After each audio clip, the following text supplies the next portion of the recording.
Hello, everybody. I just want to apologize for the leaf blower that was in the background for most of this podcast. Yo, how we doing? How you doing today, buddy? Doing all right, man. How are you? Doing all good. Can't complain. Can't once again. We got football. I could never complain, man. Yeah, Even true though that. life was sucks, you can't complain because football is here. That's gonna be my answer every week. I can't complain. Yeah, it's been one hell of a week for football too. Hey, hey. Been wild week. Hey everybody. Welcome to another week to the Big Z and OG's podcast. It's been an interesting week for sports, I should say. But before we get to the sports, I wanna I wanna take a different avenue for today's episode. I'm down for it. What you got? Let's talk about marriage Oh boy. because cause a lot of people our age aren't married, and there's a lot of people like yourself who are married, and there's a lot of people who are against it. I say this is the first topic I want to talk about because I, I want you to explain to the people what made you decide you wanted to make that next move in life. What was the importance of that? Well, so I know she's probably gonna hear it, but I mean, to be honest with you, for me, and this may not apply to everybody, but for me, the whole like marriage aspect, um, there was no doubt that when I met my wife Haley, there was no doubt that I knew I wanted to like she was the one for me. There was no doubt about that. Um, the marriage is more of just like a I don't know. It's kind of like a I don't really know how to explain it. It's more of a legal thing than anything. I never really thought of myself as someone who wanted to get married. I always kind of thought of it as like a just like an extra step. Like if you know you want to be with someone the rest of your life and you know you want to spend your time with them, a piece of paper that you both sign doesn't really change that at all. Um, but there is like a gratification factor of actually being able to call her my wife instead of just saying it and not being there. It does add another level to it. Um, but like the biggest advice I can give anybody, especially at in our generation, our age, with the way that the world works now, is like just think about it. Don't just go out and do it on a whim. There is a level of sacredness to actually being married, and it's a different kind of commitment too, because you can know that you want to be with someone for the rest of your life, but shit happens. People Right. change, stuff changes, whatever the case may be. But like you don't go out and get married to someone that you're not willing to fight that adversity with. There's nothing that can come between my wife and I. We no marriage is perfect, no relationship is perfect. We have our fair share of issues, but there's no one I'd rather be at the top of the mountain or under the bridge with. Um, and that's really just what it is just making sure that you've made the right choice. And if you're not ready, then you're not ready, and you should expect your partner to uphold that level too. It's not something you just rush into. It's not something to take lightly. Obviously there's the legal ramifications of it if things don't work out. um it's not as easy as just not coming home one night. um But if it's something that you're serious about and you've put the thought into, it's an amazing experience. And for me, for those of you who may know me, I'm not a very emotional person. Watching my wife come around the corner on our wedding day in her wedding dress to this day is, well, up until our son was born, was the most proud moment of my entire life. That was when I was like, holy shit, like I'm here. We did it. Uh, so you just got to think about it. Just make sure it's what you want to do, and have the mental power to power through some of the adversity and handle your business, man. Be a man. Don't be a bitch. Here's my take on it for somebody who is not married. Here's my take on marriage. I've always thought I was gonna get married one day. It just haven't really panned out in my favor. Either bad situations or bad timing or. But this is my take on somebody who isn't married. So they can have a take on both sides of it. See me, I don't want to get married until I'm as close I'm as close as I am in my purest form because to me the marriage is only as strong as the woman is. And if I have I have many imperfections. We're not perfect, but I need to be as good as a man as I can be. So when I'm being a dickhead to my significant other, she's not quick to just be like, fuck this.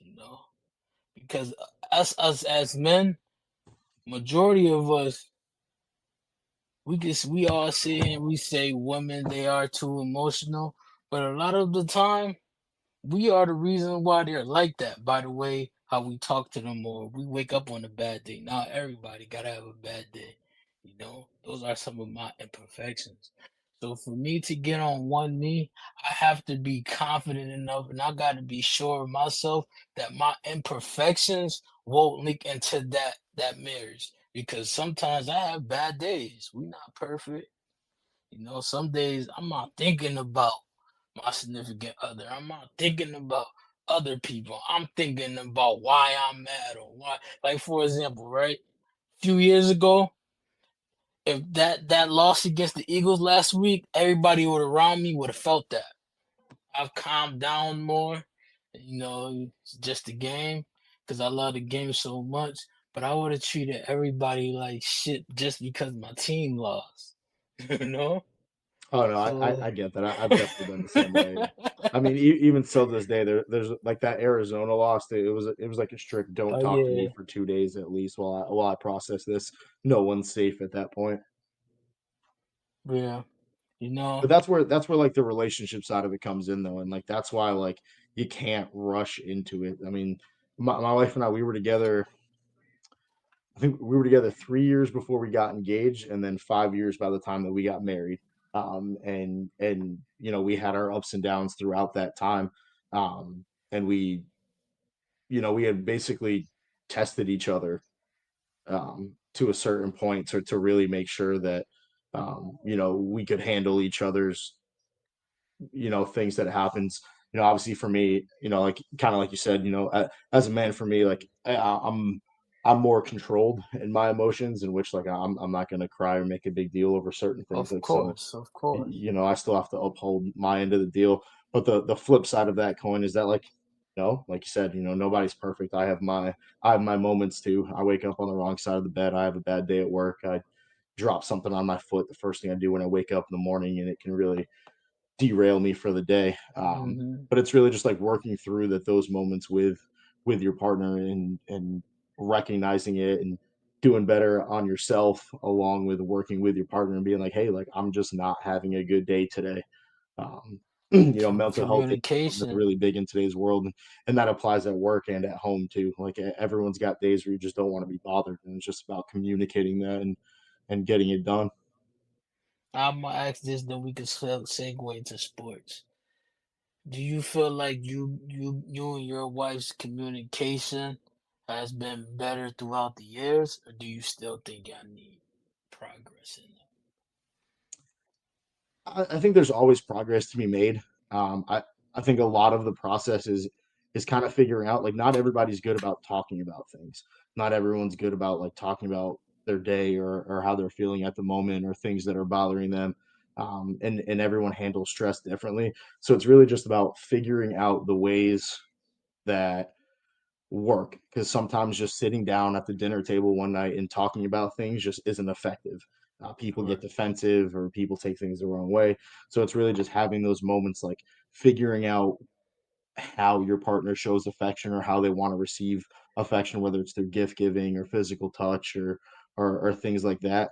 And it's just finding those things that because I'm a firm believer in that it's up to you as an individual, whether you're married or with children or single or whatever the case may be. It's up to you as the individual to be happy. Someone else can help you be happy, but it's not someone else's job to make you happy. Mhm. So, like, if you're miserable in your life, Mhm. that's not your partner's fault. That means that you're doing something Mhm. um, that's hindering your ability to be happy. And if you fix that, and the only thing that makes you miserable is your partner, then call it a day. Um, Mhm. but it's up to you to make yourself happy, and as long as you can really use that mentality and still do the things that make you happy and get your joy out of things, your life at home is going to improve 1,000,000%. And that's kind of what my wife and I learned together is even if you're dating, you're talking, you're in a full blown relationship or you're married, you're still an individual person. You don't have to do everything together every time. You can do the things that you like to do, and they can do the things that they like to do. You don't have to merge them together. Mhm. um, my wife likes to play a certain type of video game. She likes like Sims and Harvest Moon and things like that. I personally find those to be just completely boring. I have no Mhm. interest in doing them at all. But she has no interest in playing Call of Duty either, which is Right. really all I play. So it's kind of just finding that time. She plays her game, I play my game. We talk about it, but we don't have to merge the two together and force someone to do something they don't like to do for the sake of happiness. That's not fair. That a couple things. One thing is I'm a firm believer that misery is a choice. Like we wake Absolutely. up when we choose to be miserable. There's a positive in any situation if you really look at it.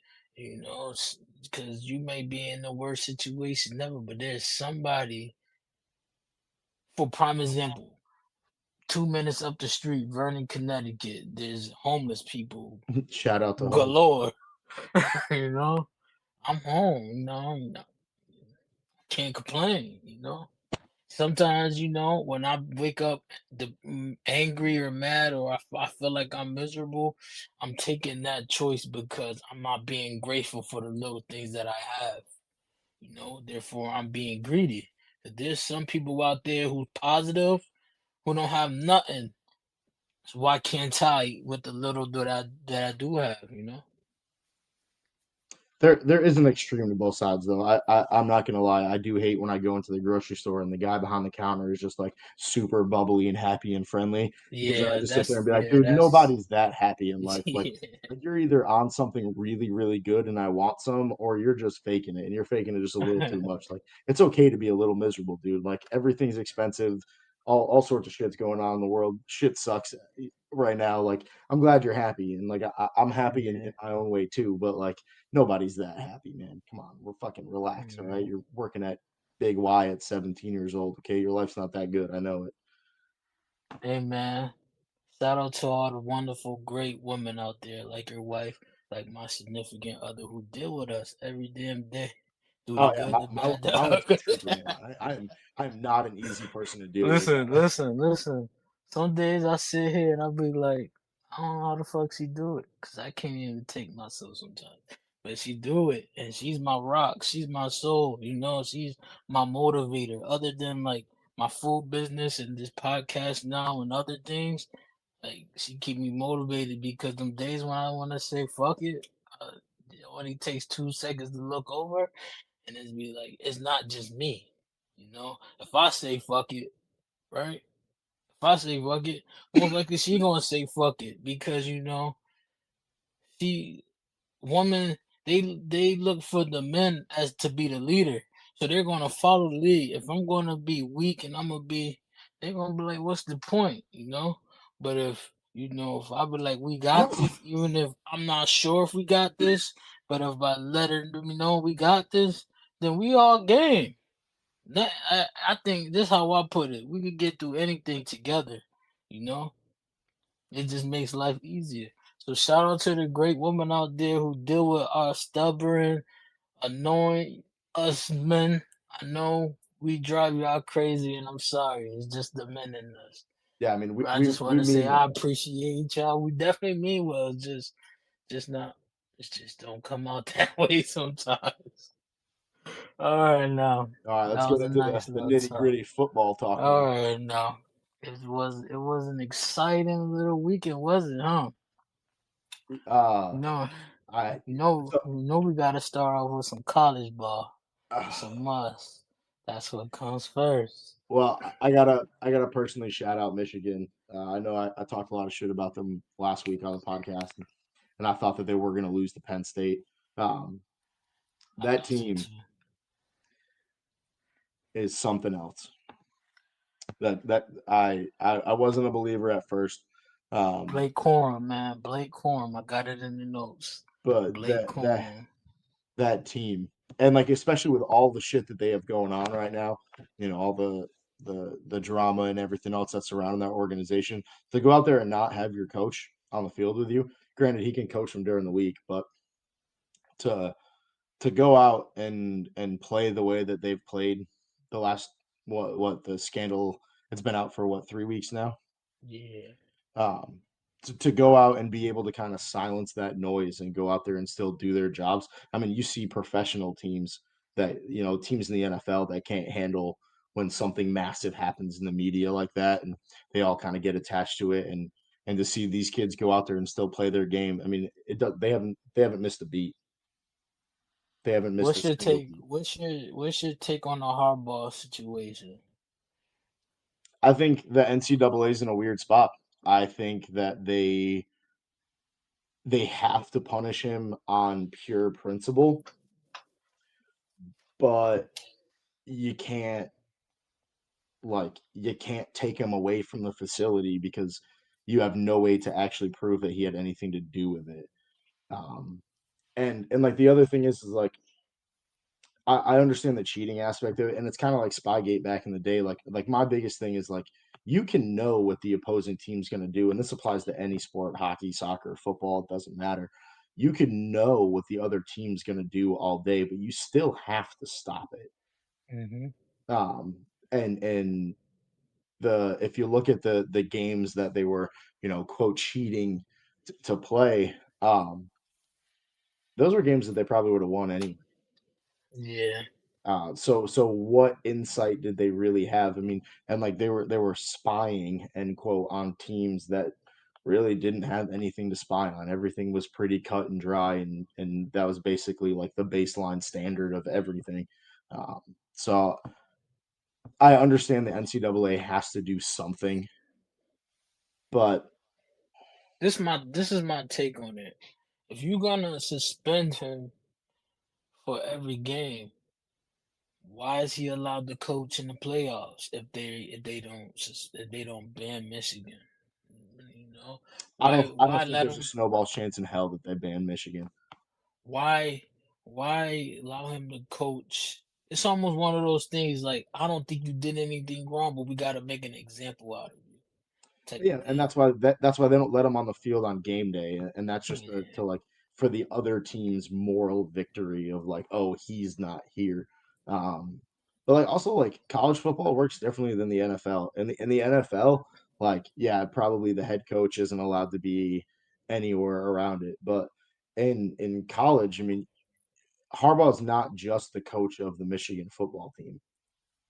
He's a part of Mhm. that culture, and the fact that like again, you can't prove that he like commissioned it to happen or even was fully aware that it was happening.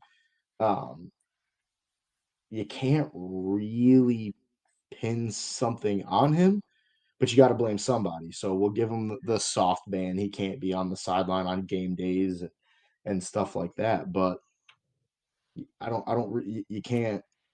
Sorry for the terminology, but you can't nail him to the cross quite yet. Right. All right now. You know me. People kind of consider me a Buckeye hater, but this week I gotta give my flowers because I'm just a diehard football fan. Can we just appreciate Marvin Harrison Jr. being the best player in the nation? Can And we it's not just even close. And can we it's just not take even close. listen?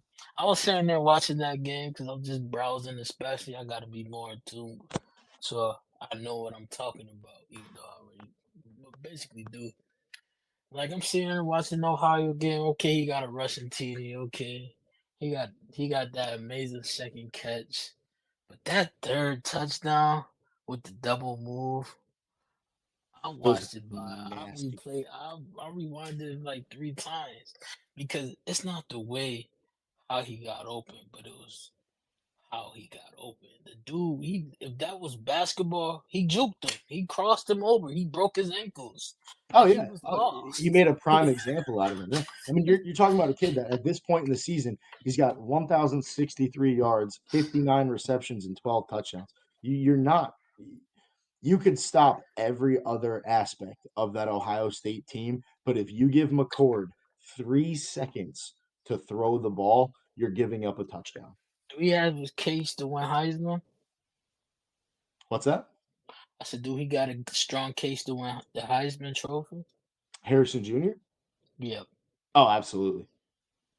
I don't. I'm not gonna say that like I'm not going to come out and say that he's the clear cut winner and this, that, the other thing. But especially after the last 2 games, even three, but we'll go 2 games just for conversation's sake. You have to have him in that conversation. Y'all did what y'all needed to do. 138-3. And the next I gotta shout out my Alabama Roll Tide. Hey, they just backed up what I was saying last week. They just getting better and better every week. Jalen Milrow has 5 touchdowns against the poorest but defense Kentucky team. But every week we're starting to look like it. It's making me feel like we could beat Georgia because Georgia they play bad ball the first 2 quarters every week. You can't do that against us. You just can't. You just can't. You just can't. And then how you feel about Gabriel's 8 touchdowns? 8 touchdowns in 1 week. Y- That's yeah, I don't. That's like playing Madden with the sliders turned down. Like, um, like that's just not something that you see. eight And touchdowns. I I don't give a hell who you played against. yeah, no, like that's That's that's road to glory. That's road to glory. NCAA football on rookie mode. You just the QB. You just tossing it up. yeah, that's Like ridiculous. most players don't even get that in a career. Yelling on one game. That's Yeah, just exactly. Yeah, like I just don't understand how how does that even happen? I mean, we watched football for a long time. We played football for a long time. How does how does that happen? How do you as a room, a field, a team full of adult men, how do you let somebody like listen. that was personal. Hey, listen. We saw what we did. We all saw what the Saints did to Brett Favre in that one playoff game, man. Listen. At some point, somebody gotta say, "Yo, I get high, you get low."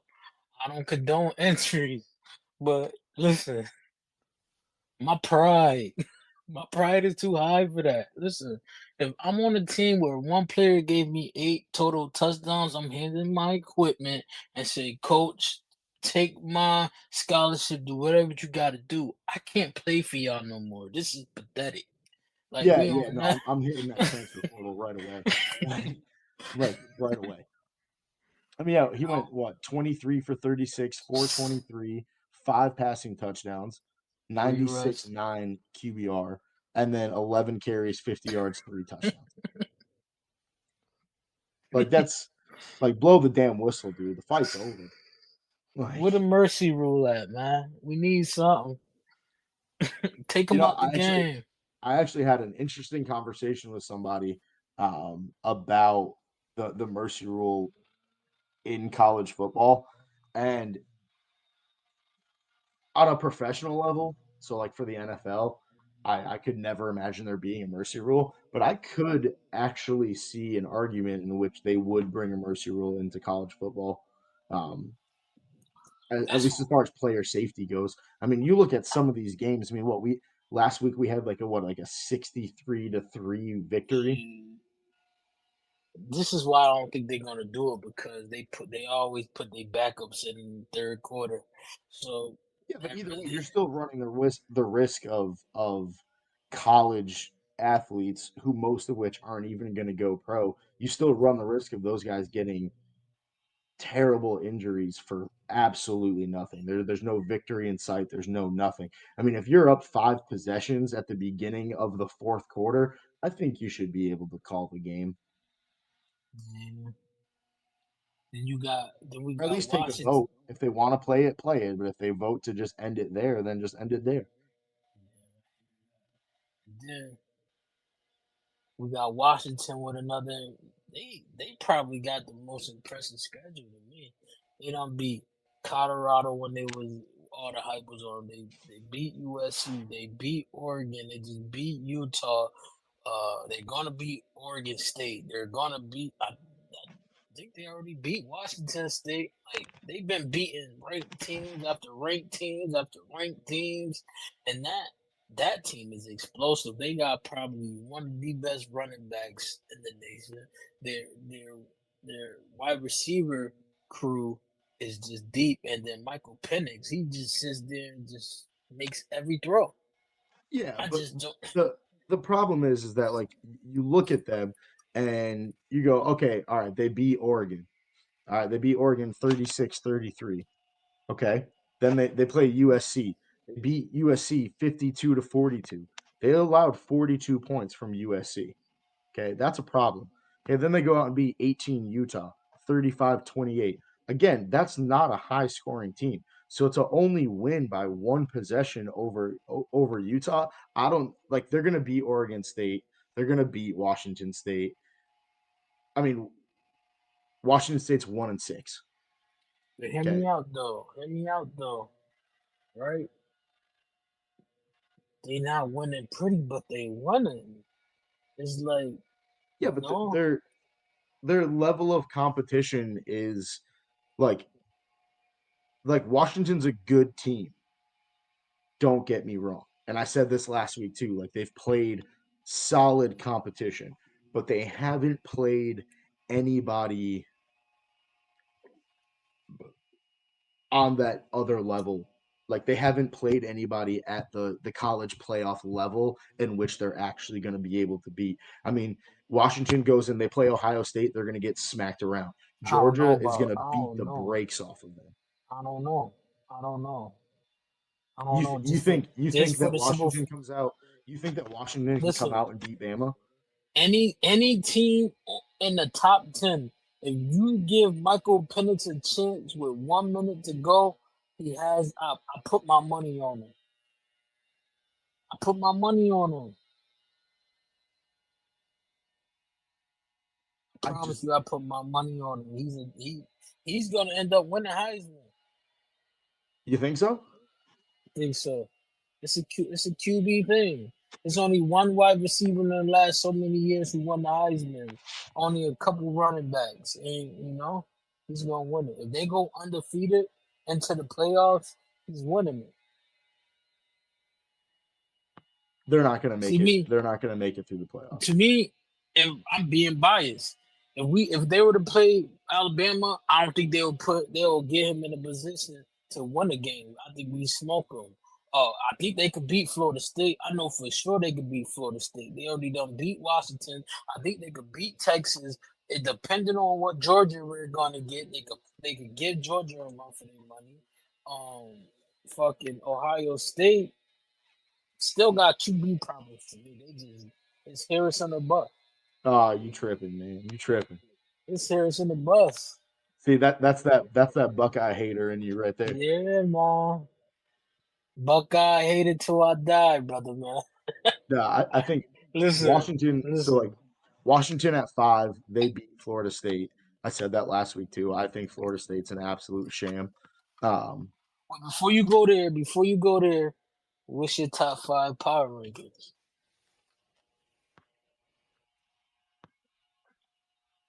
it's pretty.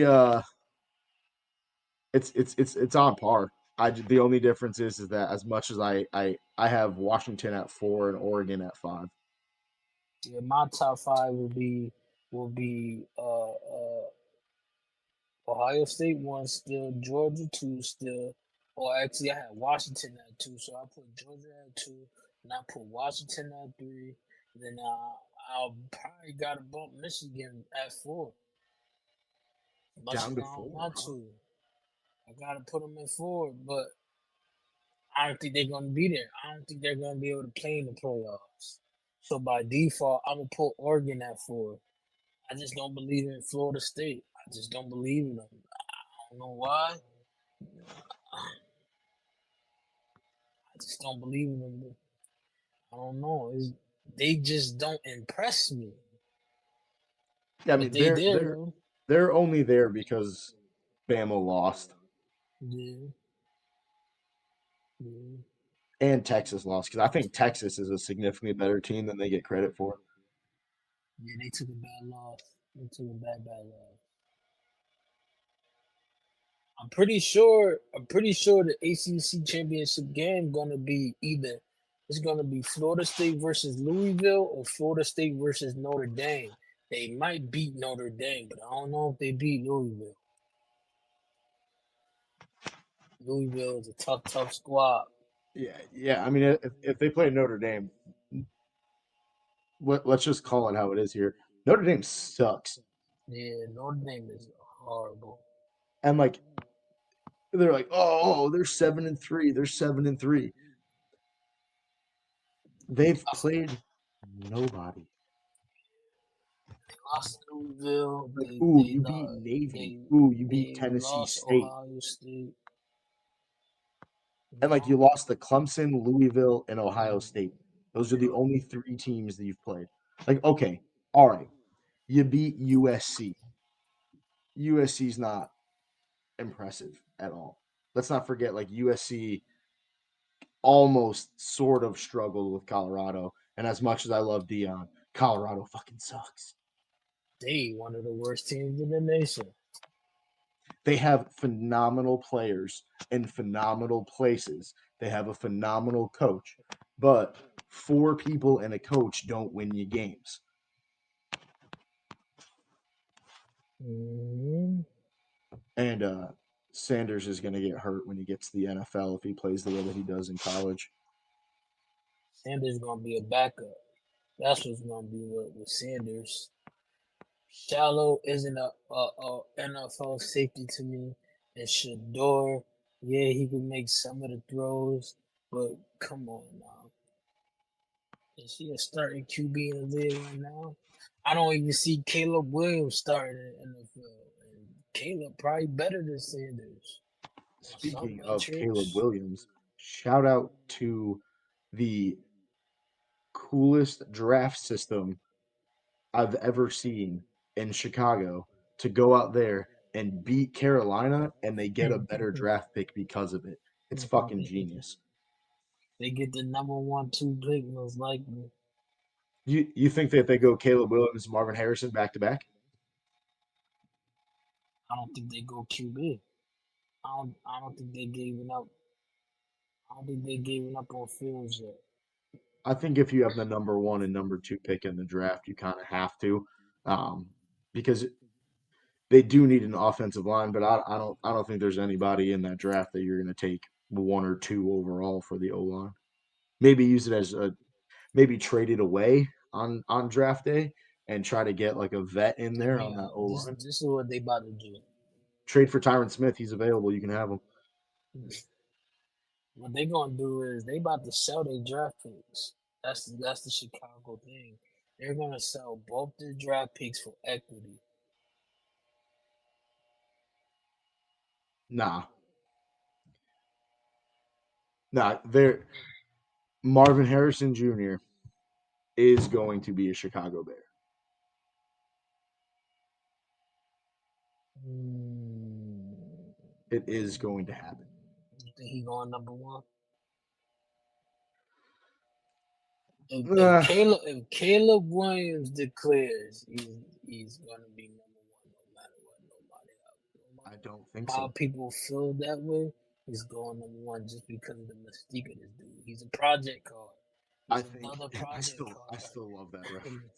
He's a Um, Ferrari. He's a he's a the broken down Ferrari that needs help, that needs some fixing. his off the field conduct in the what teams I want to go to and I can make more money with my NIL and going to league and stuff like that. Teams don't want drama.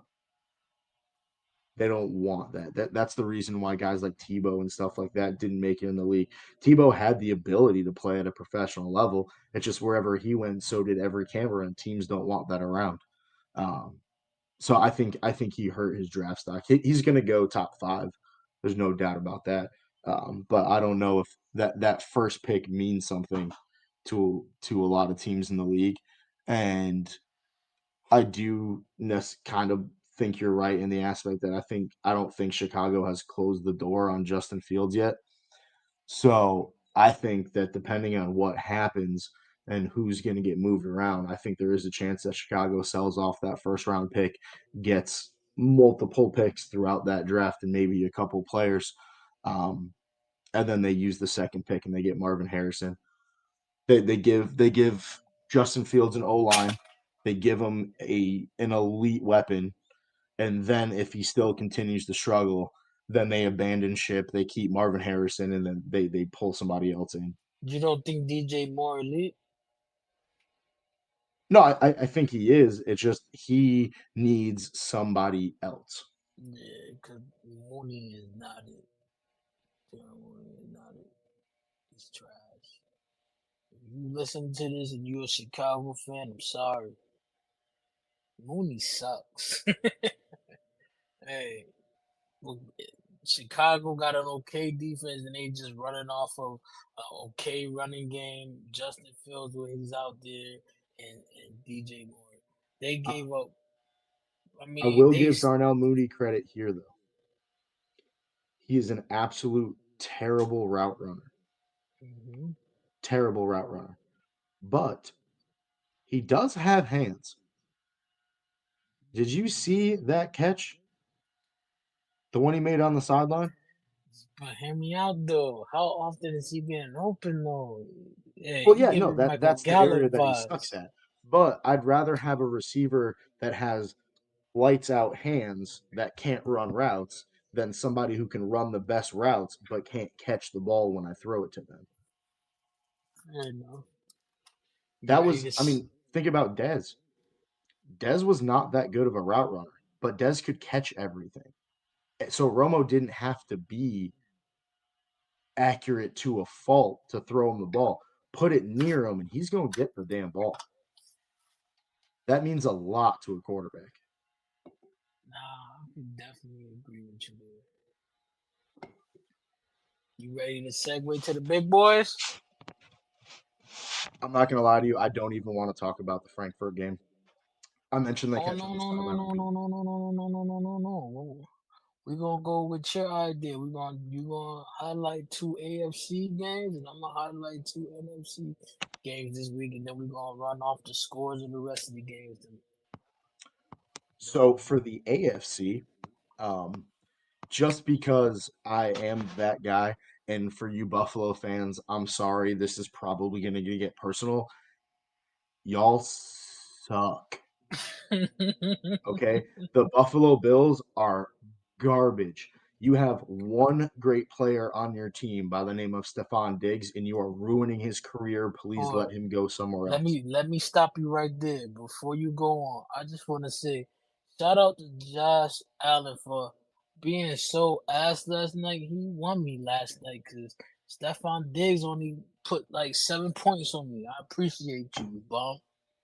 But Garbage. I Absolutely digress. garbage. What was you say?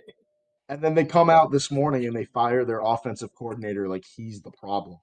Like, what are you talking about? The problem is that you have a quarterback who's got scrambled eggs for brains, and and then end of the game, 12 men on the field for a field goal to win the game. Now, you and I have played football for a long time. We've talked football for a long time. I know we've said Yes, that a lot. sir. What's the Yes, first sir. thing that you learn when you start playing football? It's how many men are on the field at a time. On special teams, the first thing you're supposed to do is count the players. Instantly. That's on kick Instantly. return. That's on punt return. That's on field goal. That's on block field goal. That's on anything. You always count your players just in case you short. That is the dumbest thing. One of the dumbest things, because I don't want to say the dumbest, because we've seen some dumb shit from some head coaches before. But that is one of the dumbest things I've ever seen happen. The dumbest thing I've ever seen happen is the Indianapolis Colts going for it on fourth down with a center and a running back against the Patriots. That will go down as history as like the dumbest play of all time. That game Um, was historically fucking horrible. I'm sitting here and I'm fucking pissed off. I'm sitting here watching football at 9 a.m. and this is the game they got me watching. That's probably top five, one of the worst games I ever watched in my life. yeah, it was terrible.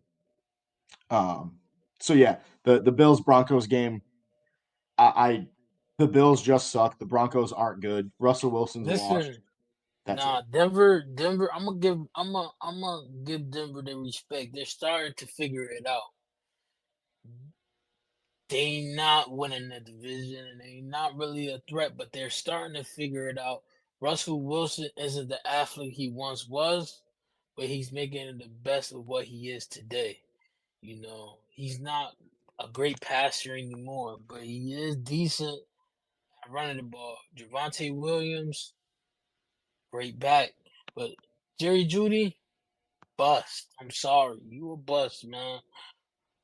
Denver defense is keeping him in the game, keeping him in these games. Did you just say that Jerry Judy was a bust? Jerry Judy is a bust. Now that's a hot take. I got something way more spicier than Um, wait, that. so we're doing two AFC, two NFC, Yep. or Yeah, you do two, and I'm gonna do two, and then we so do the my same thing. my second game is it's a cross conference game, but I had to talk about it.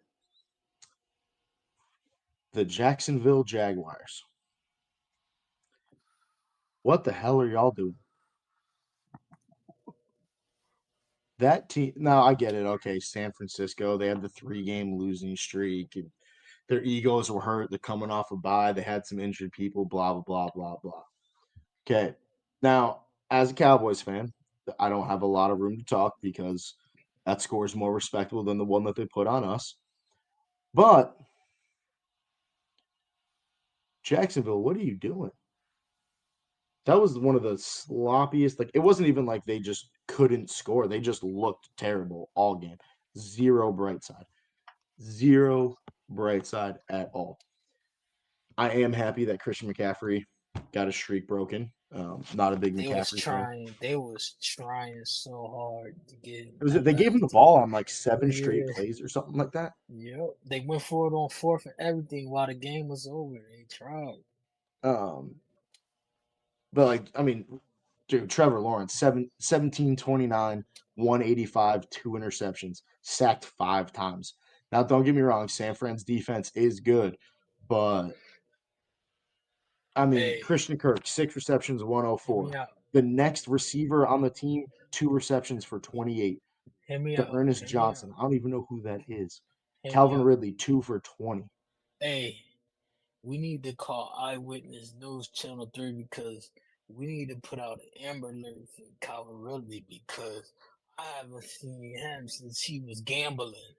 Like, He had that what's one good going game. on with that? He had that one. He had that. He had a 3 touchdown game, I think, right? Man, first week, like 2, 3 touchdowns after that. Like, all that. Oh, I'm gonna be elite. Is where you at, boy? But you took one of my games, so I'm gonna go. I'm gonna go to the AFC with it. Boy, Baltimore fans gonna hate me. You wanna know what? One thing I don't give a fuck how y'all feel. I gotta hear every single body talk about my Cowboys when we lose a bad game, or we lose in the playoffs, and we do this, or we fumble a game. I gotta hear from every other 31 teams. I don't give a fuck about none of y'all. Right? That being said, Baltimore Ravens are overrated. They still got to be in my power rankings just because it's how it works, but they are so overrated. Lamar Jackson, Bum. if you ever listen to this boy, you fucking are a menace and you are a fucking bank robber. You did all that sitting out, all that complaining to do nothing. These dudes was up. These dudes was dominating these dudes. Deshaun Watson was just looking like an average QB. Freaking the Baltimore defense was flying. Dudes was up. Dudes was up by 2 touchdowns. 31, 31-17 it was up. Cool. Cleveland scores. They get a touchdown. That's cool. And then the very next play, Lamar Jackson throws a pick six. And it wasn't even close. He had 100 and something. He had 100. He had 100 and something passing yards, no TDs, 2 picks. But you a superstar. People, all these people talk highly of Lamar Jackson, and I'm consistent on saying he's not a QB. Put him at wide receiver, son. He's an electric player, but when it comes to a QB, I don't want him there. He's not a winner. He's not a winner.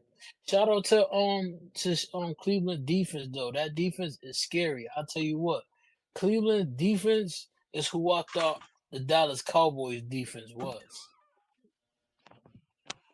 Them boys scary. Yeah, no, Them I mean, boys are look at what they did scary. to San Francisco. Them boys just Miles Garrett. Oh, Michael Parsons is the favorite to win Defensive Player of the Year, but he just ruined it against the Giants because he was nowhere to be found. But Miles Garrett, hey man,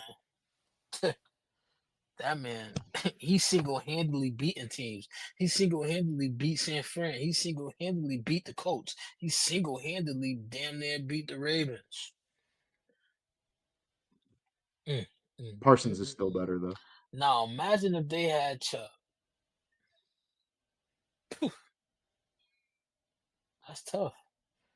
Okay, my second game, I'm gonna go on a cross matchup. I'm gonna go with the no defense game. I'm gonna go Detroit versus the Chargers. Yeah, Hey, yeah, Detroit might have the best 1-2 punch running back wise with David Montgomery and Jameer Gibbs. You know, Montgomery had a buck something.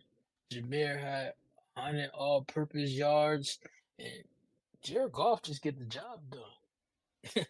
He just gets the job done. He's not gonna flash you with 400 yards, but he get the job done.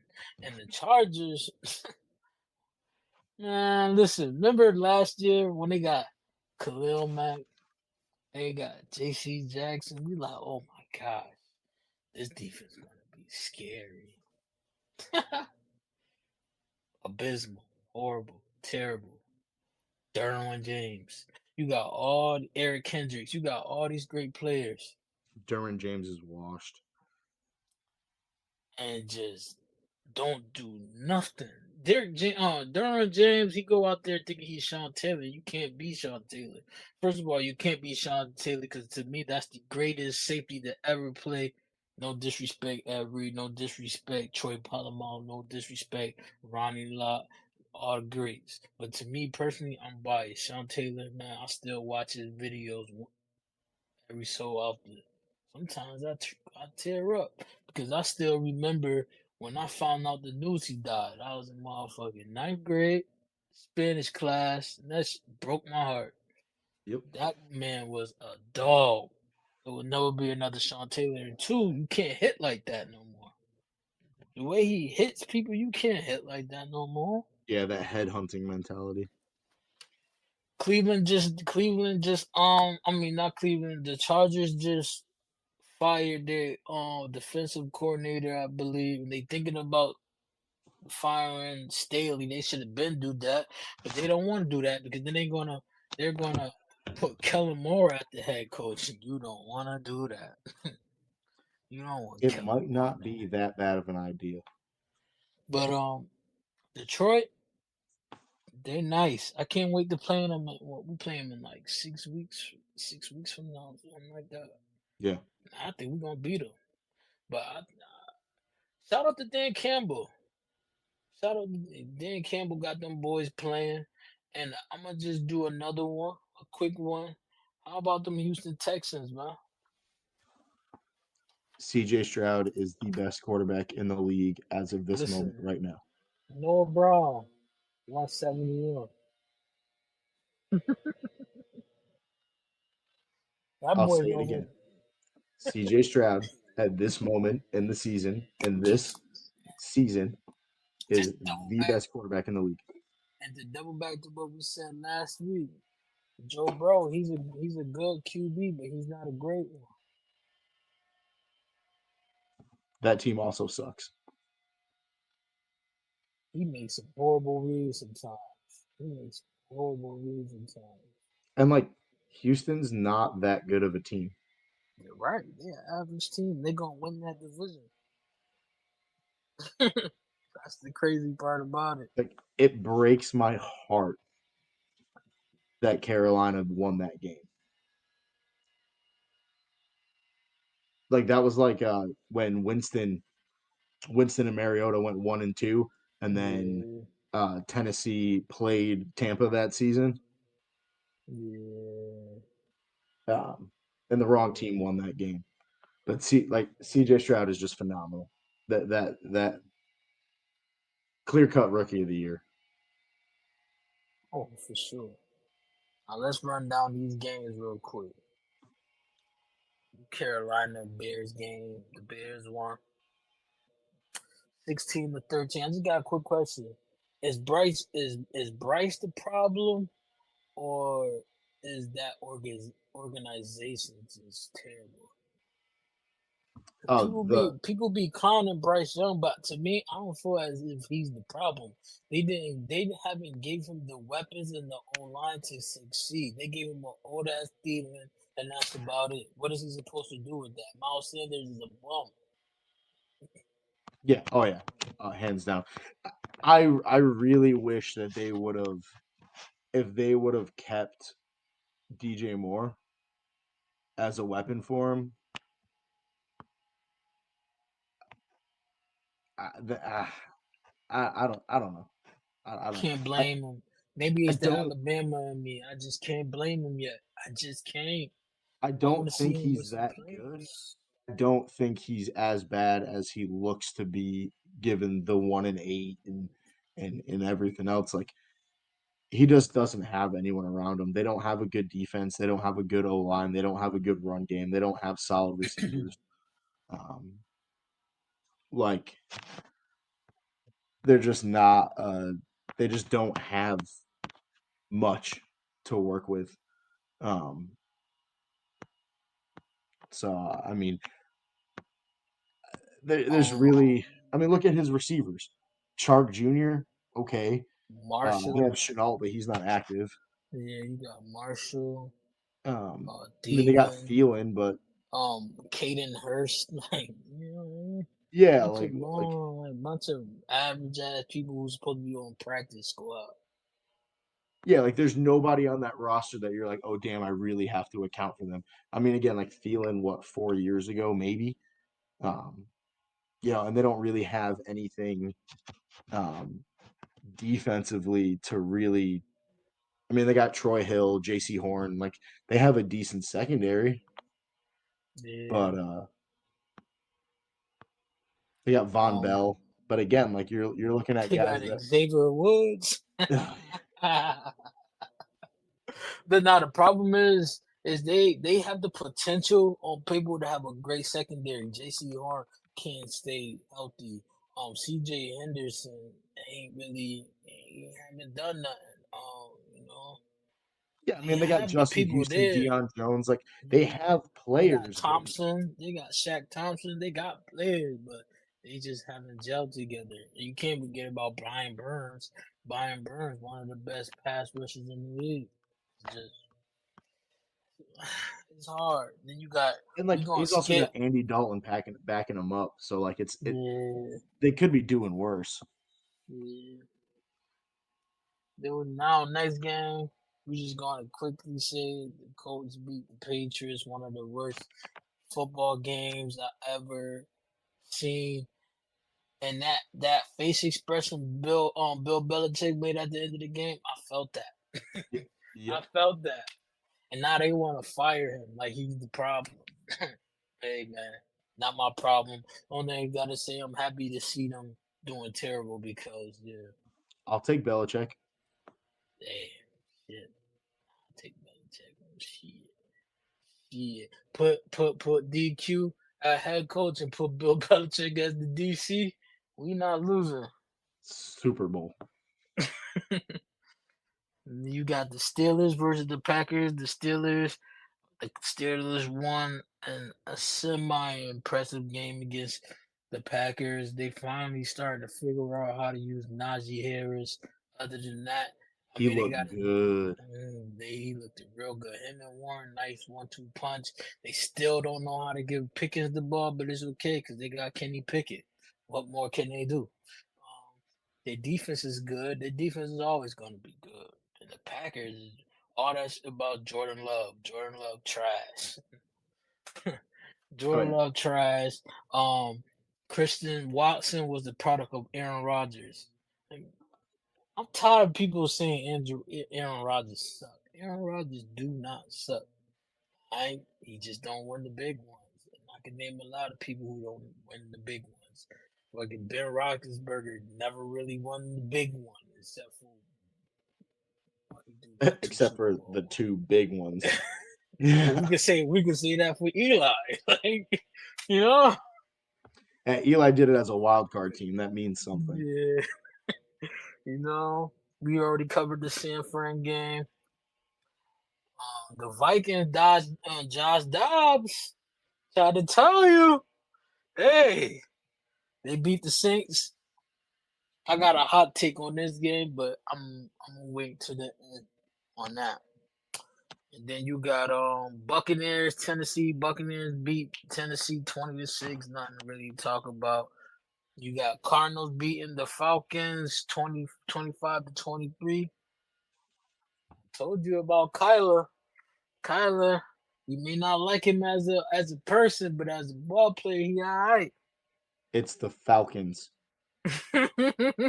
They played And Taylor then Heineke until he got injured, and then Desmond Ritter came back in. Beat a real team, and then we'll talk. they will. They gonna beat San Fran. You heard it here first. Um, And I know the for those listening, I do know that they beat the Cowboys, but that was Josh Dobbs, not Kyler Murray, so it doesn't count. Commanders blew it against Seattle. They had a chance to Trash. win, but shout out to Sam Howell. He's leading the league in passing yards. That's the only thing I gotta say about him. Fuck him. After that, That's um, because he ain't played Dallas yet.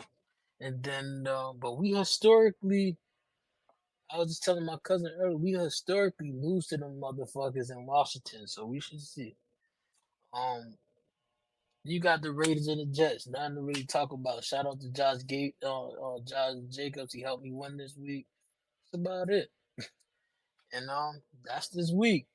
And then we got, how about them Cowboys? How With about them Cowboys? you know, nice 49-17 win. See me? See, this is why I chose him to do. this podcast because we both are diehard fans. See, me, I'm a pessimistic fan. He's an optimistic fan. See, we were talking. I said we were supposed to do that. We looked it real good. I'm just like, we That's, did what that's, we needed to do.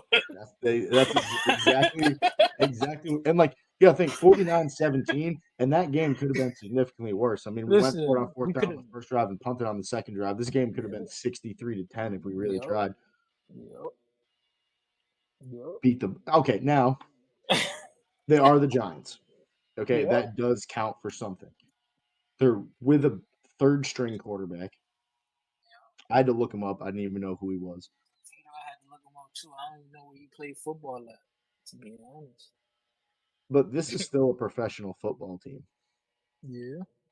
And they Dak throws the one interception. It was a bad ball. Sue him. He also threw 404 and 4 touchdowns and ran for one. So I But think I he didn't made up grab on for it. that pick. I didn't grab on that pick because he was fucking him up before that. Hey, you know, And Hurts got like 7 picks. Allen got like 8 of them motherfuckers. I six can't straight trip. games with a pick for Josh Allen, by Dak the got way. only like 3 picks if I recall. I ain't Well, stressing if he he's throw a got pick. five now. Don't forget he had three against San Fran by himself. Oh yeah, true that. He's got five on the season now. Yeah. But that San Fran shit was anomaly. I don't know what it is with us with San Fran. You know, it's going. This is how I feel about San Fran. It's like the Tom Brady thing. They gonna keep beating us, but eventually we gonna get them. We gonna I get mean, them, if and we if finally you look got at Tom him, Brady. you look at him right now. If this Dallas team, that I know at the beginning of the season we started off the same, but the loss to Arizona did kind of mix things up. But if Dallas goes and plays San Fran in the playoffs right now, Dallas beats that San Fran team. You think so? Like I said, I'm a pessimistic fan, so I have faith in my team, but I don't never get to Well, the next level with my team because if you every look at time I so do, the motherfuckers disappoint me. if you look at the last three, let's take the last three games. Okay, what's the one thing that our offense has not been able to do? And Score in the their red last four zone. games. We have not been Score able in to the red. run the ball or score in the red zone. Pollard has not looked good. I don't know if it's because of the ankle injury Hey, last year or the Rico O line Dotto is the issues. play. I'm telling you, Uh, Rico Dotto is the play. but, and this is my favorite part, and I've been saving this since we've been talking about this all week. The last four games, Dak fucking Prescott, 72% completion, 1,354 yards, 12 touchdowns, 2 interceptions, and a 125.1 rating, plus 90 rushing yards and 2 touchdowns over the last four games. That man is playing with purpose. Nah, this last month's been the best ball of his career. I don't care And what CeeDee everybody Lamb, else said. and after this giant 2 weeks, well, not 2 weeks, but Mm. 9 receptions, 173, and a touchdown for Brandon Cooks. That's huge. Dak gets I'm gonna tell trusted you second this. guy. I'm gonna tell you this. If we can find a way, because it's 9 more weeks of the season. It's not gonna be like this for 9 more games plus the playoffs. If for 80% of the rest of these games, if we can include Brandon Cooks into this offense, nobody beating us. Cause hear me out. In the prior 8 games, we was playing to use Cooks as a decoy. Sunday's game, we played Cooks to get him open as the number one receiver. So now that opens up the field. Then you see a Jalen Brooks on the field making plays. Then you see Gallup making 2 catches because why? Cooks, he may not be the number one option, but he has number one options tendencies. He could be a number one anywhere else. We just got the I second best wide receiver in the league. Third best. No, me personally, I think it goes. I think it goes. Jefferson, Hill 1A, Lamb 1B. They like neck to neck to me just for the simple fact that yeah, T Hill maybe don't got he don't got the route tree, but it's the fact that you can't stop him. The nigga he's 5'9" on a good day, he gonna moss you up, you know. It's just But all speed though. That's all it is. yeah, but if they could get Cooks in there and throw some Ferg in there, I don't think we could put up 40 on anybody, and that's the beautiful thing. So now what we need to get to is where our offense is better than our defense. If we could get there, we saw it because the defense is gonna play good one day, then they're gonna play mediocre one day.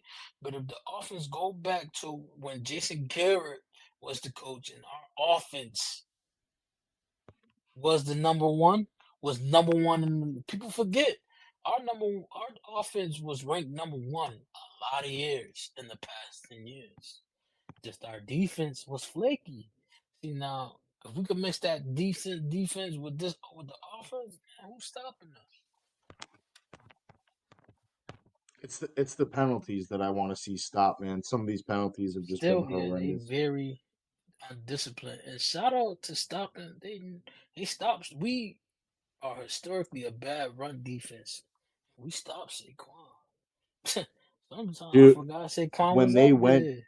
when the Giants went for it on fourth down, and Saquon took one step and just got smacked up. I'm sitting there watching this game like, oh, that felt good to see. Like, here's my two because point. Here's my we 2 points traditionally from the can't game. stop that. This is my 2 points in the game. Shout out to Mozzie Smith, man. This his best game so far this season. He was fucking shit up in the middle. My second, well, my first game ball goes to Brandon Cooks because almost 200 yards CD. You almost expect that out of CD now. He's there now. Like we gotta expect that out of him now. So he don't get a game ball. Dak he don't get a game ball because last month he's starting to figure it out. My three game balls go to Brandon Cooks, Neville Gallimore, and Mozzie Smith. Cause sometimes I'll be forgetting Neville Gallimore is on the roster, but he was flying on my screen on Sunday. Yeah, yeah, he was all over the place. And how about that boy Deron Bland? I was He's gonna my say Duron Bland gets my number one and number two game ball. he got five of them things. That makes him second in the league in picks. He, I, I'm not. Trevon Diggs is a special talent and a phenomenal corner. I know he gives up big plays from time to time. It's just how he plays. He plays for the ball. So if he doesn't get the Hmm. ball, you're going to get the yards on But the next play he might get a pick six, so it evens out. him. And I mean, Trevon had one of the best years we've ever seen from a corner in Hmm. our generation. Probably ever. Fuck generation. Probably ever. Um, Double digit picks in a season. Come on. yeah, and like he had 7 interceptions through 6 games. Hmm. Um, so, But Deron Bland, man. but to have Diggs on one side, assuming he's the same player post injury, which I'm an optimistic fan, so I'm going to say that he is. No, he's gonna be better. He's gonna be better than what he was. I promise you. Him on one side, Bland on the other. I don't think you Listen, throw the ball. I don't think it matters. There's nothing that you can do. listen, hear me out. Oh, and shout out to That Sam Williams too, man. Nice to see you out on the yes, field getting yeah. sacks, man. Let's get it. Yes, sir. Oh, and shout out to Rashawn Evans, cause we gonna need him. Cause hey, LVE man, I love you. I appreciate everything you done for us. But it's okay. You can let it go. Yeah, Hang it live your out, life, brother. man. That's it's so unfortunate for him. He's And such a phenomenal player. honorable mention. I'll be talking mad shit about you, but hey, shout out to Michael Gallup, man. Hey, your first, hey, that touchdown, you wasn't gonna catch it if it wasn't a perfect ball, but you caught it. That's all that matters. You He caught caught it. a couple of them too that were like I think it was the 3rd and 6 he caught down over the center and he took a shot and That's he what he's just good popped for. right up. Let's talk about Jalen Brooks real quick though. Yo, his ability after the catch, hey man, hey, I don't Yeah, see that. they're in a weird spot because I mean Brooks looked really good and that wide receiver room is already pretty packed. So like now you kind of have to look at it. So like I don't think we're gonna retain Brandon Cooks for next season. I do think he's gonna go somewhere else. I Um, prefer Cooks over Gallup though any day. I'd rather take the hit, the money hit, release him, do what you got to do, well, but you got to keep your best players on the field. You just got to. yeah, I know. I think we lose Gallup and Cooks to be honest with you. I think we try to free up space and do something If big on if on. you do that, you better make CeeDee Lamb the highest paid wide receiver ever, Oh, he will be. ever. You know, I Jerry bet this. Jones is not going to cheap out on that check. If you're gonna He be didn't with Zeke. He didn't with Dak. He's not going to with CD. if you're gonna release two of your big dogs, you need something to compensate that. You're gonna need CD is something. the first wide receiver in NFL history, 10 or more Mhm. catches, 150 yards or more in 3 straight games. Do you feel like Tony Pollard's gone next season? No, no, no, no, no, no, no. Absolutely not. Because my thing is, so they Pollard does get an asterisk next to his performance for this season. We weren't sure if he was going to be a solid running back one. Now, I've said for a while that he'd be a running back one on most other teams, but as far as the way that we run the offense goes and the way that we play the game, he's not a wide receiver. He's not a running back one for our scheme. That's what Zeke was for. And it's funny if you look at Zeke's stats for the season with New England versus Pollard's stats on the season for us, they're pretty damn close. Um, or at least like the beginning of Zeke's season last year with us, it's about the same as Pollard's this year. Um, he's a phenomenal athlete. He's shifty. He's got good hands. He's great out of the backfield, but he's not a guy that can run between the tackles on first, second, and third down. We need to go out and get a running back. Hey, I done told you who I think we should get. I think we should just bump around and camp out to the third round and pick up a Frank Gore Jr. or like you said, EJ or somebody that can get in between the tackles. Cause I like I Rico think that they're going to Dotto. draft EJ just on principle alone. I don't even think it matters how good of I an athlete he is. I like Rico, but us fans can't convince them to play him more. They for some reason McCarthy and Schottenheimer and all them, they see something that we don't see in Rico. Because when we watch Rico, every time he goes out there, he's making the plays. Pollard's not.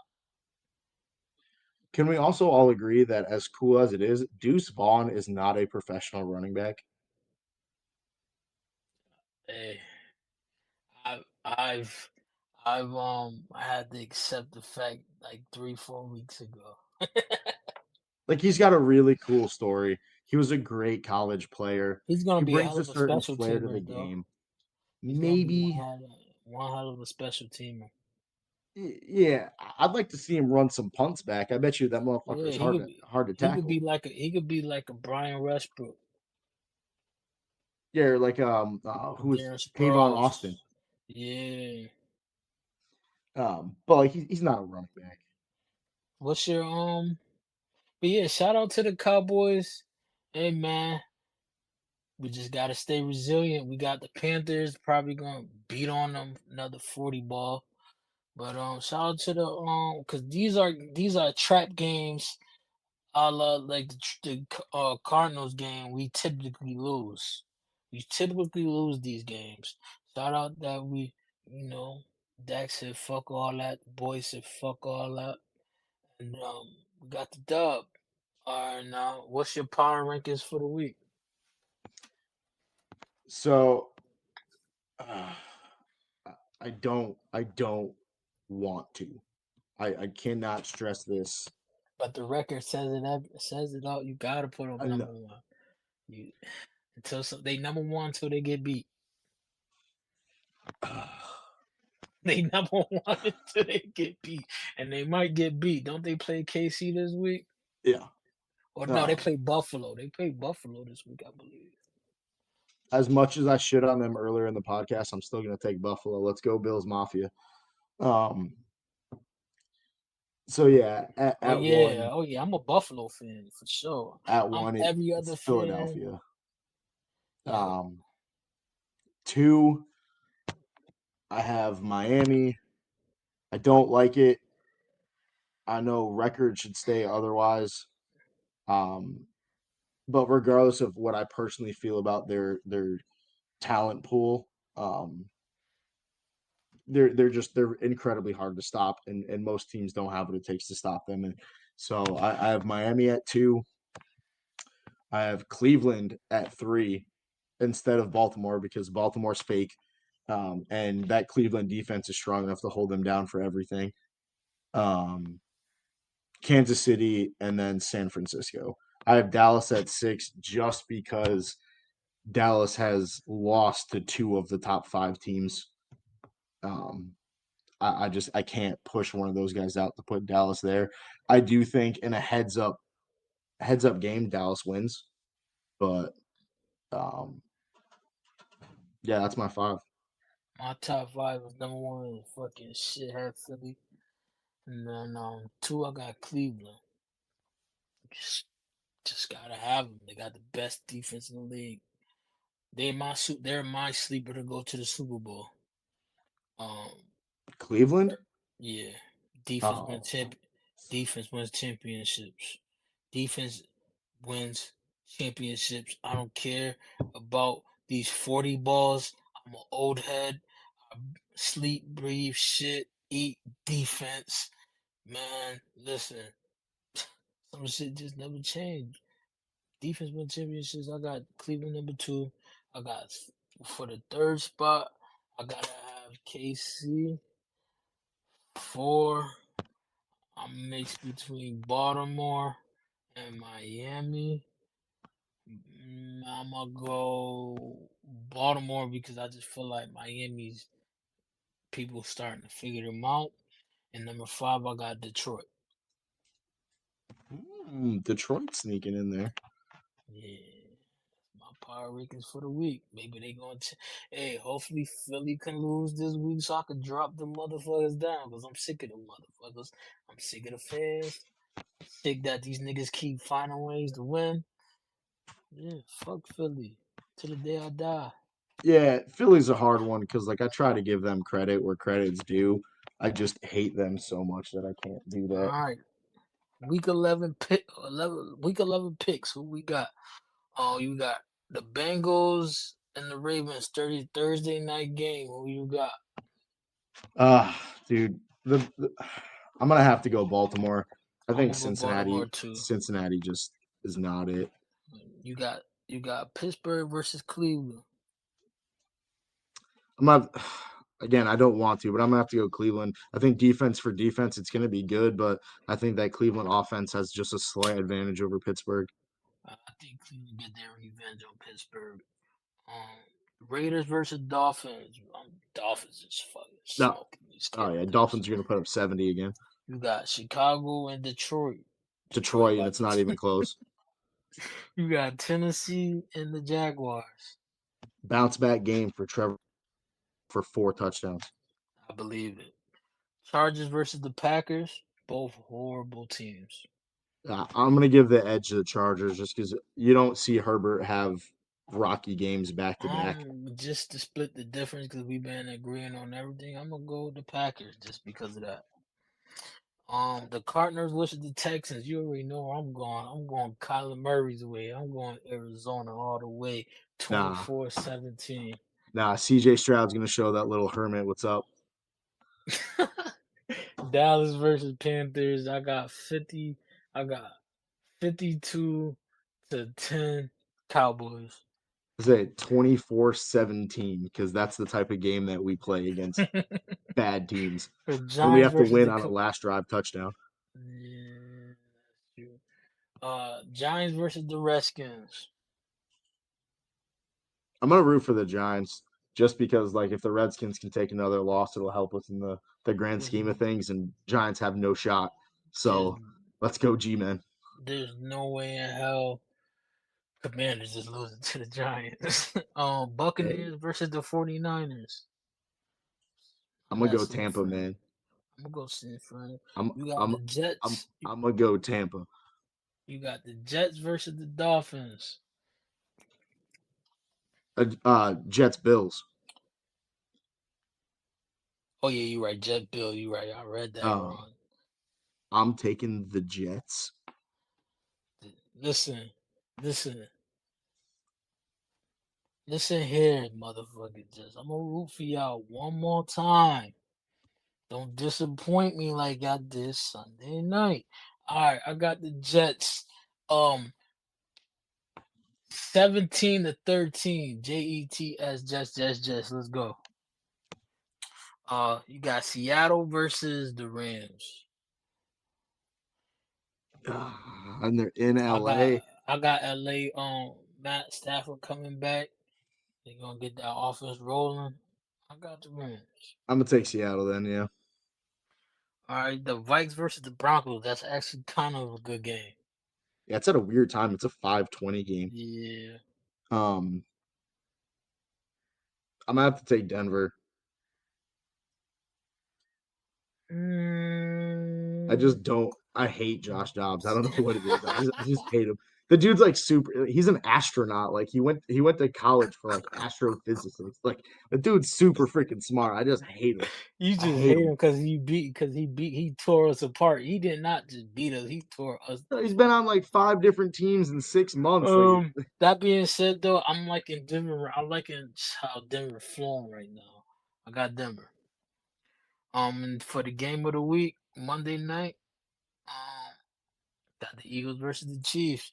Hey man, hey Patty Holmes. I've been telling people that you don't suck all season. Monday night is the night to prove me. I got them niggas winning 31-17. all I'm gonna say about that game is that Taylor Swift better be there. That's all I'm gonna say. I got them dudes winning I 31 to want to 17. see the Eagles get so badly beat. It, it's really all I want in life right now. Is just for the They're not Eagles gonna to get get destroyed. bad. I mean, I'd say 31-17, but I don't think they're gonna. It's in KC, right? Yeah, it's in KC. Yeah. See, you want to know the crazy part? The referees cheat for both teams, so the ref is gonna be non-factor. They cheat for both teams. Yeah, I'm gonna go 31-17. Hey, Lamb had 200 yards receiving against them bad boys. Travis Kelsey going for two. He going for 220. Travis Kelsey is. Oh, he gonna go off. That's for sure. All right, the best part of the week right here. Oh wait, matter of fact, we could go here, then we go to the last couple segments. All right, what's your hot take for the week? My hot take is that Mac Jones is going to continue to be the starter for the Patriots. Yeah. Speaking of the Patriots, they finally gonna win a week because they don't play at all, so that's a plus. But here's you ready for my hot take? Now this shall be interesting. I actually got two hot takes. Which one you want? You want the semi hot one or you want the hot one? Now we'll go all the way. The Arizona Cardinals is gonna make it to the playoffs since Kyler Murray is back. They're gonna win majority of their games, and they're gonna surpass Seattle to get that other wild card. That's my hot take for the week. You honestly believe? Yes. I mean that with You, everything, that with that everything. what? Phil. And I'll say my other hot, and I'll now say my other hot take. The Saints are a better team when Jameis Winston is out there than than this dude, than Derek Carr. They need to keep Winston out there. They they may be a better team with Winston than Carr, but they're still a bad team. Hey man, you only gotta win about 7 to 8 games to win that division now. Okay, so I want to go back to this Arizona thing real quick. Okay, so you say that the Cardinals are gonna go on quite a run here and they're gonna make the Yes, playoffs. Okay, yes, they play yes. Houston, Are LA, they? Yes. Pittsburgh, 49ers, Bears, No, let's go back. Eagles, Let's then go back. Seattle. Let's go back. You going too fast. Okay, you say Houston. That's a winnable game. No, it's not. LA. That's a winnable game. No, it's Who not. else? Who you said after that? Steelers. Pittsburgh. Pittsburgh. That's not a winnable game. Arizona to beat Pittsburgh? Yes. No. What? All right, keep going. That's 3-0 right there in my books. But keep And going. that's 0-3. And then they play San Fran. That's probably gonna be an L. So that's 3-1. Then they play Chicago. You probably think Chicago could beat them, but No, no. Chicago ain't. Chicago. I'll give Arizona that one. That's Then they 4-1 in my book. and that's 1-4 in my book. And then they play Philly. Hey, we gotta root for them, so that's 5-1 in my book. By then we won't have to root for them, so that's 1-5 in my book. And then they go on and play Seattle. They're beating Seattle. I don't trust Geno Smith. That's No, they're six not. and one. They're That's going enough to one, make the playoffs. they're going 1-6 You down the crazy stretch, boy. and they're gonna finish You the season crazy. 3-14. All right, all right. Let's make it interesting. If my hot take is right, you owe me 20 push-ups. 20 push-ups. 20 push-ups if my hot take is right. So they have 7 games left. Yes. So you think that they're gonna make the playoffs? Yes. And if they do make the playoffs, I owe you 20 push-ups. You owe me 20 push-ups. I'll take that. All right. I'll take that all day. Let's And the go. flip side is that when they don't make the playoffs, you owe me 20 push-ups. I'll give you 30. I'm you're not you're that confident. confident. Arizona been in close games. They just didn't have a really. They had a serviceable QB, but he's not no Kyler Murray. You got to think about their schedule. They've been in a lot of games. They was beating the Giants. They was beating the Redskins. They beat us. They was in a lot of games and they just lost it. Their record don't dictate how they play. I'm telling you, they going what I said 6-1. They going 6-1. The only team they probably losing to is San Fran. Even though I said earlier they might beat San Fran, but Okay. San I Fran wanna is about I to be wanna just cooking give on all you a cylinders. little stat here real Yep, quick. Okay. yep, yep, So the Arizona Cardinals sit in fourth place in the yep, NFC West. They're yep, 2-8. yep, They have scored 176 points. They yep. have 263 points scored against them. They're not going anywhere. All right, hey, get your arms ready. Cause when the motherfuckers replace Seattle on that wild card, I don't want to hear shit. I am not scared of 4'5" Kyler Murray, half Okay, of James Conner, and whoever all Hollywood right, Brown is. okay. We're gonna see. Now, okay. Now, now we towards the tail end of this beautiful podcast. Um, Now we gotta go to the main event.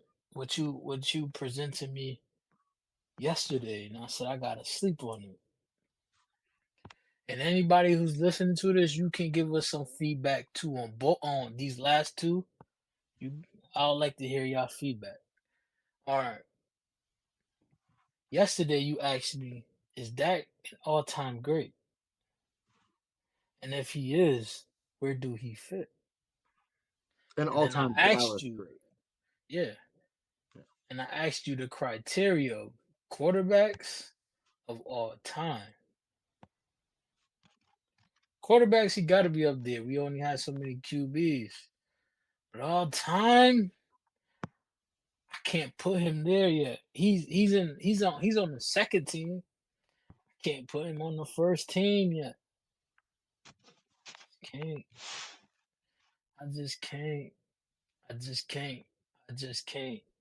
Because you got to think about it, right? I could probably name about 7 to 8 people that I could put over him, and I'll start. Des Bryant, T.O. You got to put T.O. there because he was a Cowboy. His whole career wasn't there, but he played there. He's a Hall And of this is Famer. in no particular order, right? No particular order. I'm just Okay. naming. Des Bryant, um, T.O., Roy Williams, I like that. Julius Jones, That's a hot take. Larry Allen, Jay Ratliff. Like, you know, Eh, these are people who I've seen contribute. And then DeMarco Murray. yeah, I don't know about that one. He almost had 2,000 yards in a season. And did nothing any other season. Tony Romo? To be fair though, has any of us did anything? We've won nothing since '96. Okay, all right, that's a fair assessment. I'll give you that. That's a fair assessment. You know, Terrence Newman. Terrence Newman gotta be up there. Eh, Some names could get taken out. Julius Jones could get taken off. Fucking, fucking. The other running back could go. I don't forget. DeMarco Murray could go. Terrence Newman. But so yeah, I say I put him second team. So now I want to know why you will put him there. Why would you put him at an all-time great? Dak as an all-time Cowboys great? Before you answer that, is he a bigger great than Zeke Elliott? Mm, yes. For one reason and one reason only. Why is that? He's still on the team. Yeah, I knew you was gonna go there. So what is your reasoning why besides being a Dak Glover and favoritism and that's your QB and he just had a great game? What is your reasoning other than that why he's a Cowboy great, all time great? So it all comes to expectation. Okay. We obviously Roger Staubach, that's before us. He retired in 79. We didn't get to see that. Okay, and Danny White comes in. You got a few other guys. Troy Aikman Yeah, comes in, early 90s. They win the Super Bowls. Boom. All right. So like the Troy Aikman, Michael Irvin era, that means a lot to us as Cowboys fans, but I didn't really get to watch that. right. So for me, I've seen Quincy Carter, I've Yeah. seen Vinny Testaverde, Don't forget about Drew Bledsoe. Drew Bledsoe, and I've seen a combination of guys. The first real quarterback that I personally, as a fan, got to witness was Tony Romo. Right. Then Romo gets hurt. We draft a quarterback in the fourth round. Romo gets hurt in preseason. Dak comes out. And you remember what happened the first time that we saw Dak? Seattle preseason, he was lighting shit up. And everyone fell in love. Right. We all knew right then and there, the moment that we saw Dak hit the field, even though they lost to the Giants in week one, we knew like, oh, Tony Romo's not getting his job back. We knew that that was the case right But you away. forgetting the part where Ezekiel Elliott was already the moment he stepped on the field, he was the best running back in the league. Yeah, but we knew that. We knew that that was going to happen. We didn't know. We thought when Romo got hurt in that preseason game and he gets hit from behind and he starts grabbing his back, we all went, oh shit, well, there's always next year. Yeah, that's true. And then Dak came out. We lost the game against the Giants and we were like, oof, I don't know. Maybe we need to figure something out. Ends the season 13 of 3. One rookie of the year. Who was number 2 in rookie of the year? That Ezekiel Elliott. wait, that one rookie of the year. Yeah. Oh yeah, but that's because the QB's always gonna get love first. But Zeke led the league in rushing. To me, you got to think about it though. Zeke's second year, he was like third or fourth in the MVP conversation. But look at the expectation. Dak was a 4th round pick that wasn't supposed to see the field. Zeke was a 1st round pick that we knew was going to be elite. What we saw from Zeke his rookie year is what we expected to see. But hear What me we out saw though. from Dak is not what we thought was Hear going to me out happen. though. Yeah, because of the circumstances. But hear me out though, right? Any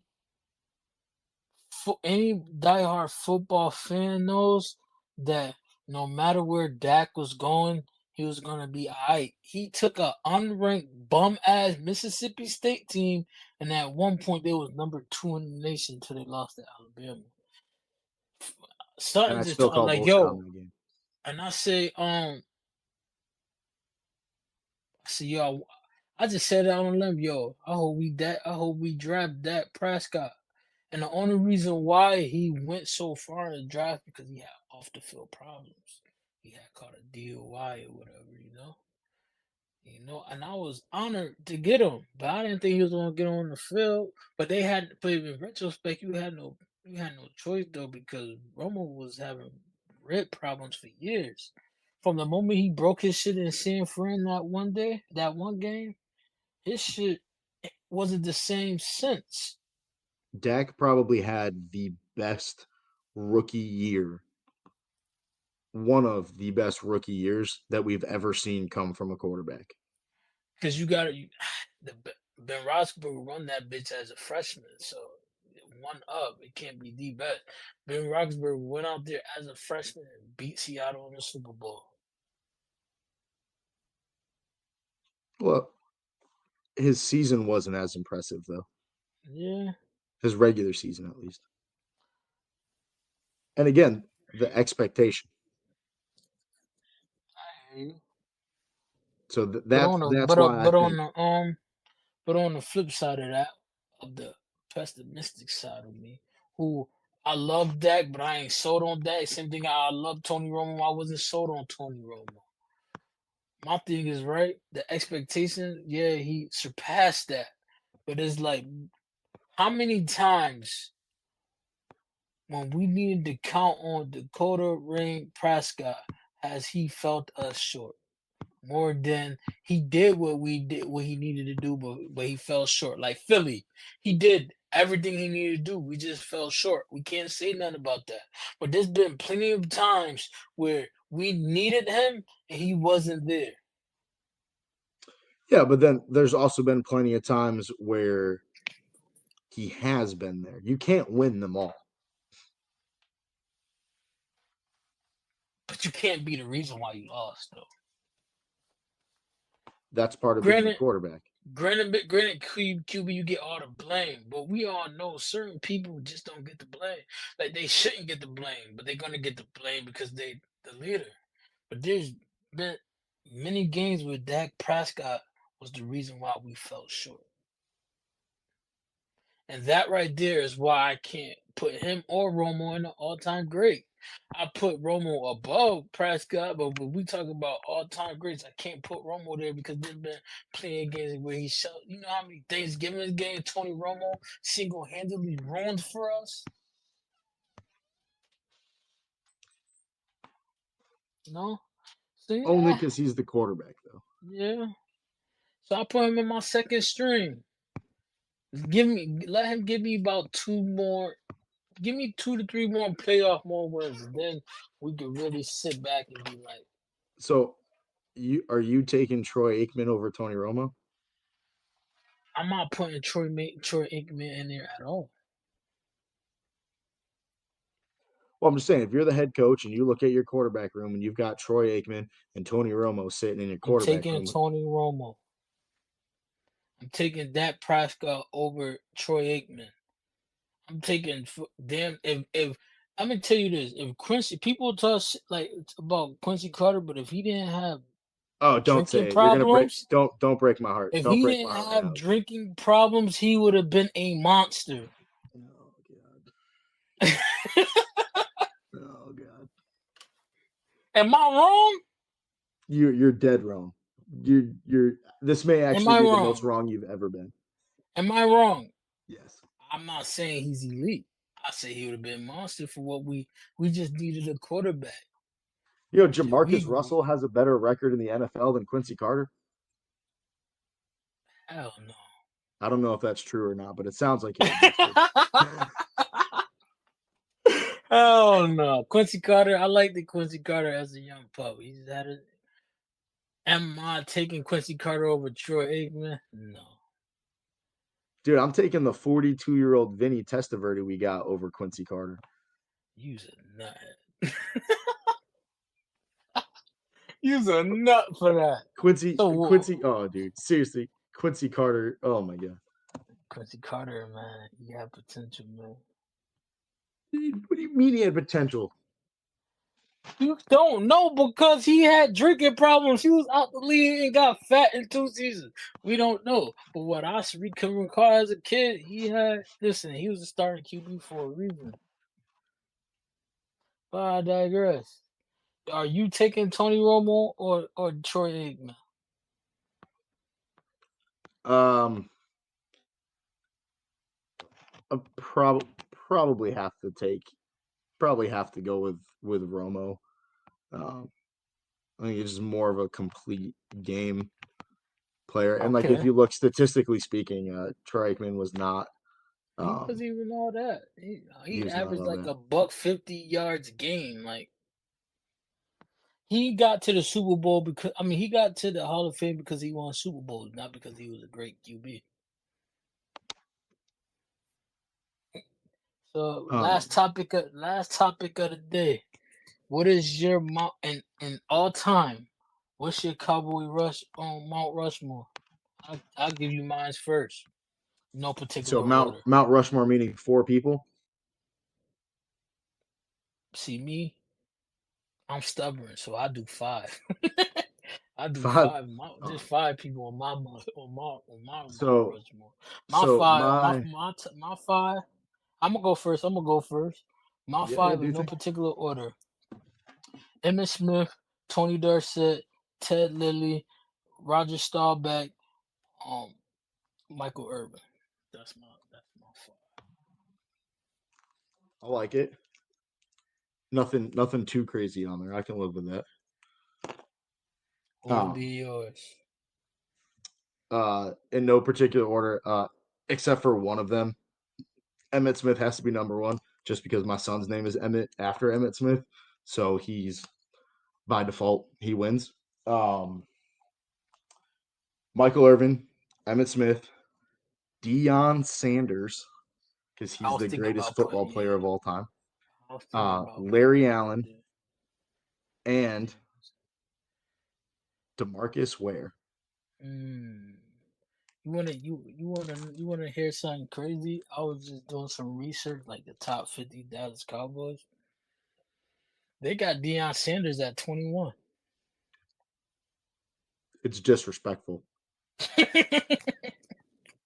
Like I get it, he only played what 2, 3 seasons with us, but it's just the principle for me. Yeah, It's and the they probably got principle guys for like me. Frank Clark up there. Like, Yeah, like it's the principle. don't get me They wrong, got I dudes love like I love they Drew Pearson, but I'm taking they got CD, Dez, Irvin. Um, I'm taking a lot of other guys before I take Drew no Pearson. in this exact order when it comes to 88 Club.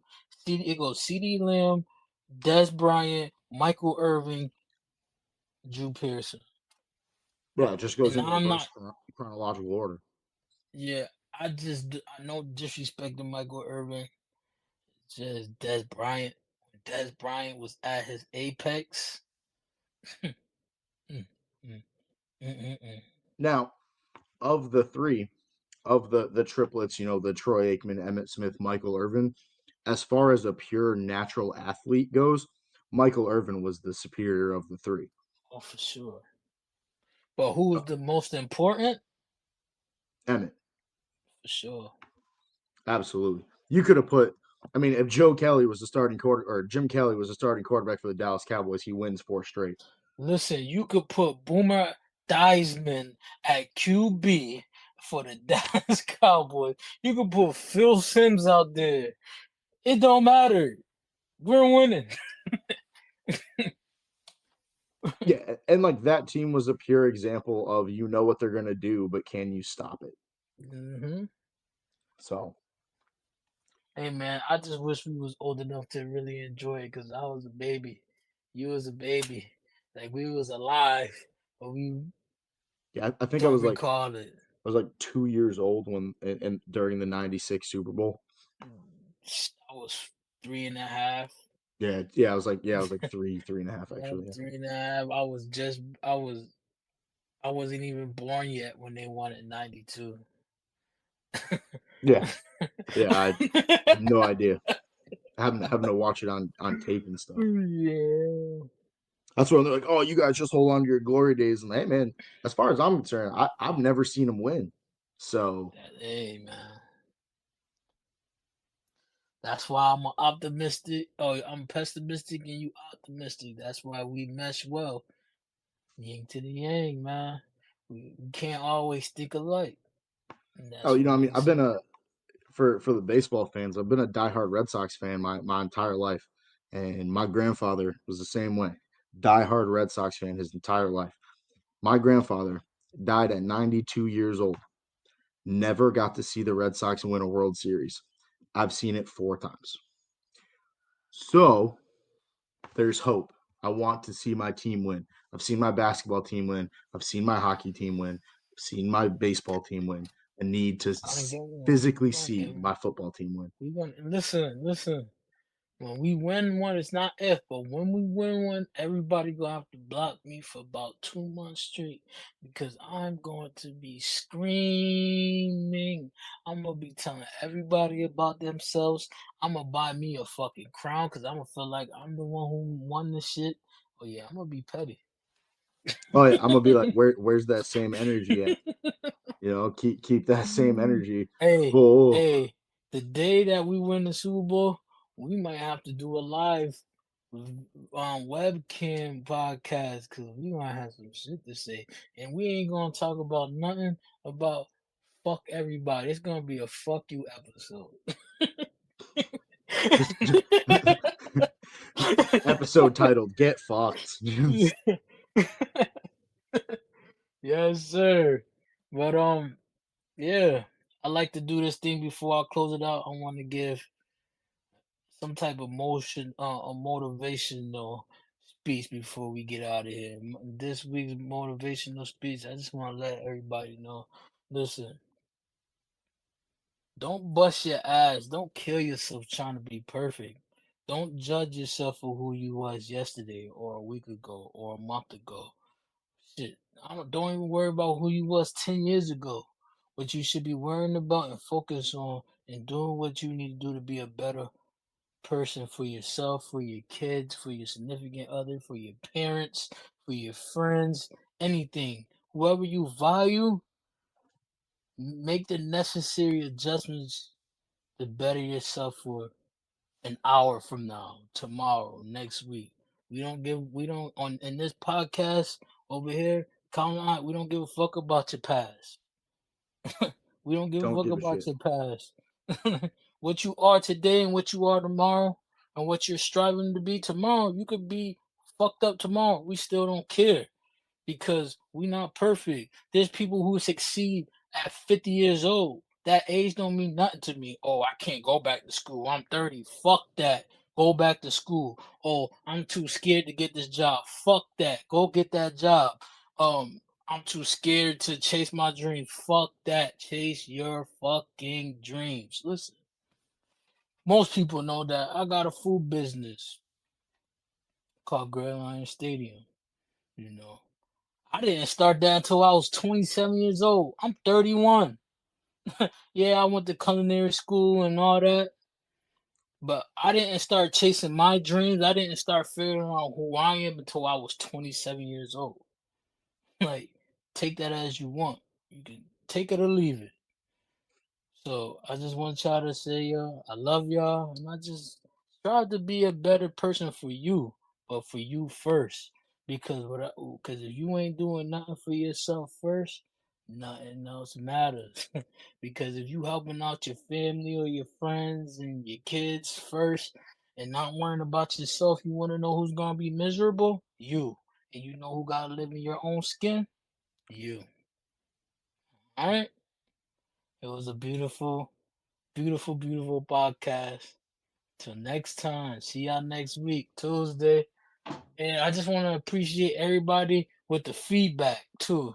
The Yeah, feedback absolutely. been amazing. I've been getting messages saying people I inspired them that they love the movement and they love where the podcast is going. If you got any music, any beats, any promotional things that we can shout out while on this thing, let us know because it's not just about us. Like, yeah, money is cool, but we doing this because we love this first and foremost. Real. We love this shit. We talk sports the rest of our lives.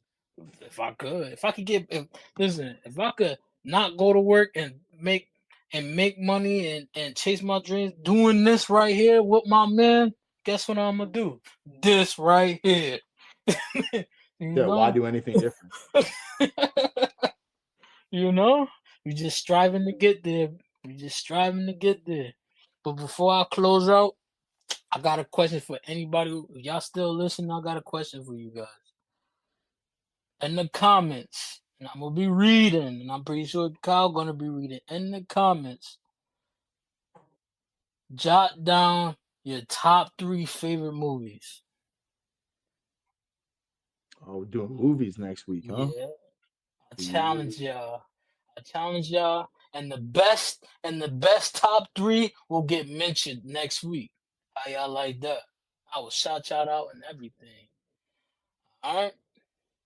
Hey, I hope everybody have a beautiful week. Hey, Victory Tuesday.